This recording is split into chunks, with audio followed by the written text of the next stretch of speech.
अच्छा, अब हम इस चैप्टर के सबसे इम्पोर्टेंट टॉपिक की तरफ हम जा रहे हैं, ठीक है? जो कि हमारे पास है polar form of complex number, ठीक है? या फिर उसको हम ट्रिग्नोमेट्रिक फॉर्म कहते हैं, ठीक है? जिसमें हम एक्स, वाई को या आपको यानी कि यार उसका थोड़ा बहुत तो आइडिया होगा अगर आपने ज्योमेट्री पढ़ी है कि आपको थोड़ा बहुत तो आइडिया होगा कि हमारे पास 2 फॉर्म्स होती हैं, किसी भी पॉइंट को मार्क करने की या फिर किसी भी पॉइंट को लोकेट करने की हमारे पास कौन-सी फॉर्म होती है? एक तो हमारे पास एक्स, वाई फॉर्म होती है और एक हमारे पास फॉर्म होती है r theta form. X, y form और आर थीटा फॉर्म में फ़र्क क्या होता है? मैं अभी आपको डेमोंस्ट्रेट कर देता हूँ, ठीक है? थोड़ा-सा रिकॉल भी अगर आपका हो जाएगा कि लेट्स से हमारे पास जो एक्स वाई फॉर्म होती है ना, उसमें हमारे पास ऐसे होता है, तो हमारे पास जो एक्स होता है ना, वो हमें बता रहा होता है कि हमने ओरिजिन से कितना राइट पे जाना है और या फिर ओरिजिन से कितना लेफ्ट पे जाना है, ठीक है? एक्स हमें ये बता रहा होता है कि हमें ओरिजिन से कितना राइट पे जाना है या फिर हमें ओरिजिन से कितना लेफ्ट पे जाना है, ठीक है? हमारे जो हॉरिजॉन्टल जो प्लेसमेंट है पॉइंट की वो बता रहा होता है और जो वाई है वो हमारी वर्टिकल प्लेसमेंट बता रहा होता है और इन दोनों को यूज़ करके हम इस प्लेन के ऊपर कहीं भी पहुँच सकते हैं, ठीक है?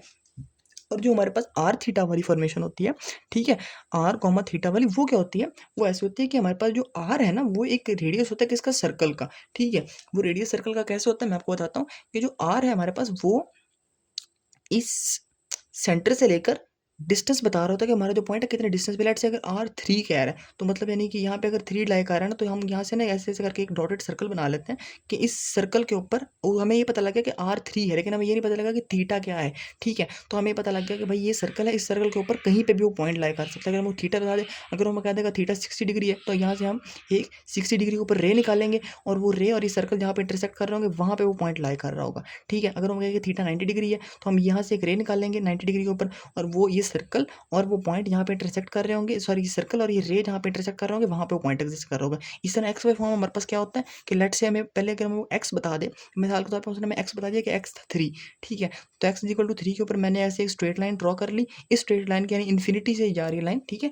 और इस लाइन के ऊपर हर पॉइंट इस लाइन के ऊपर मौजूद हर पॉइंट की जो एक्स की वैल्यू है वो है हमारे पास 3, ठीक है? लेकिन अब हमें हमारा जो एग्जैक्ट पॉइंट है उसकी वाई की वैल्यू नहीं पता। अगर हमें वाई की वैल्यू पता लग जाए, ठीक है? फॉर एग्जाम्पल हम वो कह दें कि इसकी जो हमारा जो पॉइंट है उसके वाई की वैल्यू है 2, ठीक है? तो हम यहाँ पे वाई इज इक्वल टू 2 से हम एक स्ट्रेट लाइन ड्रॉ करेंगे और ये दोनों लाइन्स आपस में जहाँ पे एक दूसरे को इंटरसेक्ट करेंगी वो हमारे पॉइंट का लोकस होगा, ठीक हो गया? इसी तरह आपको बता दिया आर थीटा वाले फॉर्म में और एक्स वाई वाले फॉर्म में हमारे पास क्या फ़र्क होता है। अभी तक हमने जो कॉम्प्लेक्स नंबर था उसको हमने क्या कहते हैं उसे हमने पढ़ा है उसको ये जो एक्स वाई वाली फॉर्म होती है पर इसको हम कार्टेशियन फॉर्म कहते हैं और ये जो आर थीटा वाली फॉर्म होती है इसको हम पोलर फॉर्म कहते हैं, ठीक है? अब हम ये सीखेंगे कि हम कार्टेशियन फॉर्म से हमने अगर पोलर फॉर्म में चेंज करना हो तो उसका क्या तरीका होता है। अगर आपने मेरी पिछली यूनिट सर्कल वाली वीडियो देखी है जो कि आपको लाजमी देखनी चाहिए थी, ठीक है? लाजमी, वो बहुत बेसिक वीडियो और वो उसका जो कॉन्सेप्ट है वो आपको तकरीबन हर जगह पे यूज़ होगा, हर मतलब यानी कि मोस्ट ऑफ द चैप्टर में आपको ट्रिग्नोमेट्री में भी, नंबर सिस्टम में और उसके बाद आगे जाके कॉनिक्स में भी आपको यूज़ होगा। वो काफ़ी ज़्यादा जगह यूज़ होता है इसलिए मैंने उसकी स्पेशल एक अलग से पहले वीडियो बना दी थी और ऑब्वियसली यानी कि आपको साइन कॉस याद करने में और फिर ट्रिग्नोमेट्री में बहुत ज़्यादा वो यूज़ होता है लिटरली, ठीक है? अच्छा, अब हमारे पास लेट्स से यहाँ पे कोई भी उसके फ़ॉर्मूलाए होते हैं। सबसे पहले तो मैं आपको फ़ॉर्मूलाए बता देता हूँ। फ़ॉर्मूलाए हमारे पास क्या होते हैं कि जिस तरह मैंने आपको जो हमारे पास लेट्स से अगर मैं यहाँ पे पहले कॉम्प्लेक्स नंबर बनाता हूँ, ये मेरे पास यहाँ पे कॉम्प्लेक्स नंबर है। कॉम्प्लेक्स नंबर मैं वही वाला लूँगा, मैं यहाँ पे ले लेता हूँ 3 प्लस 2 आयोटा, ये मेरे पास कॉम्प्लेक्स नंबर है, ठीक है? और इसका मैं यहाँ पे ऐसे करके ड्रॉ भी कर देता हूँ ज़रा डॉटेड फॉर्म में और ये भी ड्रॉ कर दिया और ये हमारे पास इसका हो गया यहाँ से लेकर यहाँ तक, ये हमारे पास इसका आर हो गया, ये हमारे पास हो गया इसका थीटा और हमारे पास ये हो गई इसकी बेस की वैल्यू और बेस की वैल्यू हमारे पास किसके इक्वल है 3 के और ये हमारे पास इसकी परपेंडिकुलर की वैल्यू होगी वो हमारे पास इक्वल है 2 के, ठीक हो गया? अभी हमने इस 3 और 2 को यूज़ करके हमने इस पॉइंट को लोकेट किया था इन कार्टेशियन फॉर्म। अब हमने इसको आर थीटा की फॉर्म में अगर लोकेट करना है तो हमने क्या करना है, हमने एक ट्रायंगल बनाई, उस ट्रायंगल का हमारे पास जो परपेंडिकुलर है वो 2 है, उस ट्रायंगल का जो हमारे पास बेस है वो हमारे पास 3 के इक्वल है, ठीक है? तो आपको पता है कि अगर मैं आपसे पूछूँगा कॉस थीटा इस ट्रायंगल का किसके इक्वल होगा? तो आप मुझे कहोगे कि इस ट्रायंगल का कॉस थीटा इक्वल होगा कर्ली ब्राउन हेयर, ठीक है? तो आप मुझे बताओगे cos theta is equal to curly brown hair, brown किसके इक्वल है? बी बेस, ठीक है? वो हमारे पास इक्वल है 3 के, ठीक है? या फिर अगर हम इसको अगर हमने आर्बिट्रेरीली लिखना है ना तो हम इसको यानी कि एक्स प्लस वाई नहीं सॉरी हाँ इसको हम हाँ एक्स प्लस वाई आयोटा लिख लेते हैं और इसको हम यहाँ पे इसको हम ये इसको हम 2 लिख लेते हैं, फिर इसको हम 2 की जगह हम वाई लिख लेते हैं और इसको 3 की जगह हम एक्स लिख लेते हैं क्योंकि हमने आर्बिट्रेरीली काम करना है ना, यही पॉइंट नहीं हो सकता, कोई भी पॉइंट हो सकता है। हम इसको लिख लेते हैं cos theta is equal to x over r हमारे पास हाइपोटेन्यूज क्या, हमारे पास हाइपोटेन्यूज है आर, ठीक है? तो एक्स किसके इक्वल आ जाएगा? एक्स आ जाएगा इक्वल आर कॉस थीटा के, ठीक हो गया? अब इसके अंदर आप देख लो कि हमने एक्स को आर थीटा की फॉर्म में चेंज कर दिया और इसी तरह वाई हमारे पास किसके इक्वल आ जाएगा? हम फॉर्मूला लिखेंगे some people have sine theta is equal to people हमारे पास किसके इक्वल है, हमारे पास जो परपेंडिकुलर है वो हमारे पास है वाई के इक्वल, वाई ओवर आर, और यहाँ से हमने वाई की वैल्यू निकालनी, वो हमारे पास आ जाएगी आर साइन थीटा। ठीक हो गई हमारे पास एक्स की वैल्यू और हमारे पास वाई की वैल्यू आ गई। जब हमने एक्स वाई को कन्वर्ट करना है किसके अंदर, हमने जब एक्स वाई को कन्वर्ट करना है उसको जब हमने पोलर जब हमने आर थीटा की फॉर्म में कन्वर्ट करना है, जब हमने एक कार्टेशियन फॉर्म से पोलर फॉर्म में कन्वर्ट करना है। और अगर आप मेरे से पूछोगे कि आर क्या है, तो अभी हम इतनी देर से आर आर ही तो कर रहे थे, और आर क्या था, आर हमारा इसका डिस्टेंस ही तो है, और डिस्टेंस क्या होता है, डिस्टेंस ऑब्वियसली मॉड होता है, वही तो मैंने आपको सिखाया। और मॉड लेने का तरीका क्या होता है वो भी आपको पता है। यहाँ पर अगर आप इस ट्राइंगल को देख रहे हो तो आपको यहाँ से भी नजर आ रहा है कि आपने इसका हाइपोटेन्यूज निकालना, तो क्या करना है, under root of base square plus perpendicular का स्क्वायर। ठीक हो गया, ये तो आपको बेसिक्स आपको पता है इतनी, तो मॉड तो हमने अभी मॉड इतना निकाला है, अभी आपको पता है ये मॉड कैसे निकालते हैं। उसके बाद अगर आपसे मेरे से पूछोगे थीटा अगर इसका निकालना हो, तो थीटा क्या होगा, थीटा आप इस ट्राइंगल से ही देख सकते हो कि हमारे पास थीटा किसके इक्वल आ जाएगा। अगर हम ये करेंगे tan theta is equal to through proper brushing, ठीक है, प्रॉपर ब्रशिंग क्या आ जाएगा, y over x, y over x. और अगर थीटा हमने निकालना हो तो tan इस तरफ आ जाएगा और हमारे पास आ जाएगा tan inverse of y over x. ठीक हो गया, यहाँ से हमारे पास थीटा भी आ जाएगा, और r आपको पता है कि r कहाँ से निकलता होता है, r is equal to under root of x square plus y square. ये हमारे पास वो फार्मूलाएं हैं जिनको यूज़ करके हम एक किसी भी हम एक नंबर को हम उसको हम चेंज कर लेते हैं, एक यानी कि एक नंबर को कार्टेशियन फॉर्म से पोलर फॉर्म से पोलर फॉर्म में लेट से, अगर हमारे पास ये थोड़ी प्रैक्टिस के लिए 3+2 आया, इसको हम चेंज करके देखते हैं। ठीक है, इसको हम चेंज करने के लिए क्या करेंगे कि इसको अब यहाँ से हम लिख देते हैं, ये इसका जो परपेंडिकुलर है वो हमारे पास 2 के इक्वल है, और इसकी जो बेस है हमारे पास 3 के इक्वल है। सबसे पहले हम इसका आर निकाल लेंगे, हमारे पास इसका आर आ जाएगा, r is equal to under root of 3 का स्क्वायर प्लस 2 का स्क्वायर, और वो आ जाएगा हमारे पास अंडर रूट 9+4, वो हमारे पास आ जाएगा अंडर रूट 13। हमारे पास आर आ गया हमारे पास अंडर रूट 13। और अब हमने थीटा निकालना है कि एंगल किस एंगल के ऊपर ये पॉइंट क्या है, वो मैंने आपको यहाँ से सिखाया था कि आर थीटा वाली फॉर्म में एंगल हमें रिक्वायर्ड होता है पॉइंट को लोकेट करने के लिए।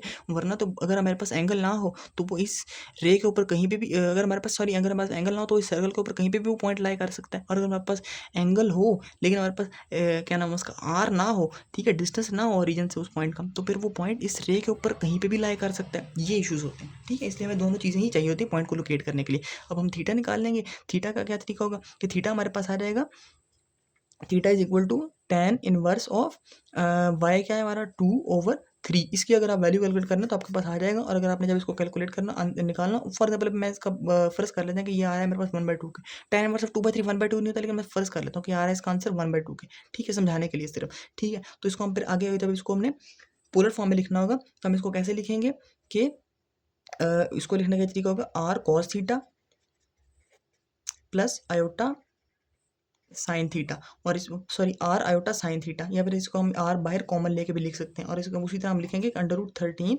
ठीक है, और अंदर हमारे पास यानी कि कॉस थीटा आ गया, कॉस थीटा कॉस थीटा क्या, थीटा हमने जो भी हमने यहाँ पे निकाला था वो आगे tan इनवर्स ऑफ 2/3 प्लस यानी कि थीटा ऐसे ही लिख देता हूँ फिलहाल, प्लस आयोटा साइन, और आगे वही थीटा यहाँ पे जो यहाँ पे निकाला तो जो भी फिर जो भी पॉइंट होगा वो साथ साथ निकालोगे तो आपके पास आ जाएगा। मेरे पास कैलकुलेटर नहीं है, वरना मैं आपको निकाल के भी आपको मैं दिखा देता। ठीक हो गया, इस तरह से आप लिख लोगे। और जिस तरह मैंने जब यूनिट सर्कल मेथड में दिखाया था वहाँ पे बेसिकली यूनिट सर्कल के अंदर सिर्फ फर्क इतना होता है कि यूनिट सर्कल के अंदर हम वहाँ पे पॉइंट्स को ऐसे ही लोकेट करते हैं, लेकिन वहाँ पे आर की वैल्यू 1 के इक्वल होती है, इसलिए हमें वहाँ पे जरा आर हर जगह हम इग्नोर कर देते हैं 1 होने की वजह से, इसलिए वहाँ पे जरा डीलिंग करने में आसानी होती है। ठीक हो गया, वो भी सेम इसी की यही यही चीज़ है यूनिट सर्कल में भी, और इसमें कोई फ़र्क नहीं है। ठीक हो गया, लेट्स से अगर अभी अभी हम एग्जांपल के लिए एक मैं लिखता हूँ क्या नाम है उसका imaginary number sorry complex number, उसको फिर हम एग्जांपल के लिए हम सॉल्व करते हैं।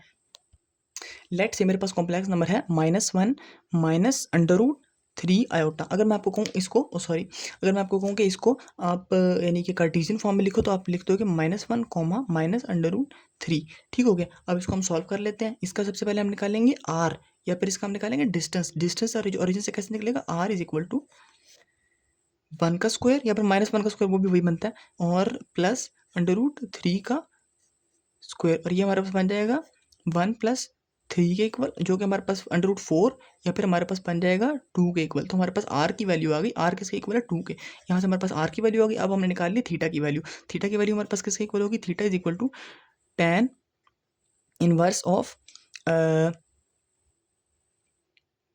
Under root minus under root 3 divided by -1। ठीक है, अब इसमें हमारे पास क्या आ गया, theta is equal to tan हमारे पास यहाँ पे एंगल क्या आ जाएगा, थीटा की वैल्यू √3 कब होती है, √3 लेकर, और ये थर्ड क्वार्टर में है, ठीक है, तो ये बात भी याद रखनी है। तो थीटा की वैल्यू √3 हमारे पास होती है, √3 थीटा की वैल्यू हमारे पास होती है 60 डिग्री के ऊपर। और अगर थर्ड क्वार्टर में है तो हम क्या करेंगे, थर्ड क्वार्टर के लिए हम करेंगे, अगर आप ये अभी अभी आप ये सोच रहे हो कि हम थर्ड क्वार्टर में हमने जाना ना, तो यहाँ पे हम ऐसे करेंगे कि यानी कि यहाँ से आगे 60 डिग्री एंगल होना चाहिए, यहाँ पे होगा और यहाँ पे होगा 60 डिग्री, ठीक है। तो यहाँ पे हमारा वो एंगल बन रहा होगा थीटा का। लेकिन आप सोचोगे कि हम 180 + 60 करेंगे, तो ऐसा बिल्कुल नहीं होता। यहाँ पे हम प्रिंसिपल आर्गूमेंट यूज़ करते हैं कॉम्प्लेक्स नंबर के केस में, वो मैं इस अगली वीडियो में आपको बताता हूँ कि प्रिंसिपल आर्गूमेंट क्या होता है, ठीक है। तो हम उसके लिए यहाँ से जाएंगे और हम करेंगे 180 - 60, जो कि हमारे पास होगा -120 डिग्री के, ठीक है। तो हमारे पास जो एंगल होगा इस पर्टिकुलर केस में वो हमारे पास होगा -120 डिग्री। अब हमारे पास एंगल आ गया और ये आ गया, और अब हम इसको सिंपली चेंज कर देंगे और वो हमारे पास आ जाएगा आर आगे, एक मिनट, आर आगे ब्रैकेट में cos theta plus iota sine theta. और ये अगर इसको हमने चेंज करना, फिर आर हमारे पास आ गया 2 के इक्वल, और आगे हमारे पास कॉस थीटा कॉस -120, ठीक है, और प्लस आयोटा साइन -120, और ये हमारे पास आ गया 2। और उसके बाद कॉस साइन को ऑब्जॉर्व कर लेता है माइनस साइन को, और आपको पता है जो बस साइन है वो बाहर निकाल देते हो, हमारे पास बन जाएगा कॉस 120 माइनस आयोटा साइन 120, ठीक हो गया, ये हमारे पास बन गया। फिर हम इसको सिज की फॉर्म में भी लिख सकते हैं, हम ऐसे लिख सकते हैं 2 सिज, और आगे या फिर अगर इसको सिज लिखना है तो फिर ये -120 लिखना पड़ेगा, क्योंकि फिर दोनों को पॉजिटिव होना चाहिए ना, कॉस साइन को, फिर इसको ये इस फॉर्म से सिज में जाएगा। फिर हम ये लिखेंगे, सॉरी ऐसे नहीं, ये ऐसे बनेगा 2 कॉस लिख दिया मैंने, 2 सिज, और आगे ब्रैकेट में लिख देंगे -120, या फिर अगर आपने क्या नाम उसका पाई की फॉर्म में लिखना हो तो हमारे पास बन जाएगा -2 पाई/3, ठीक हो गया।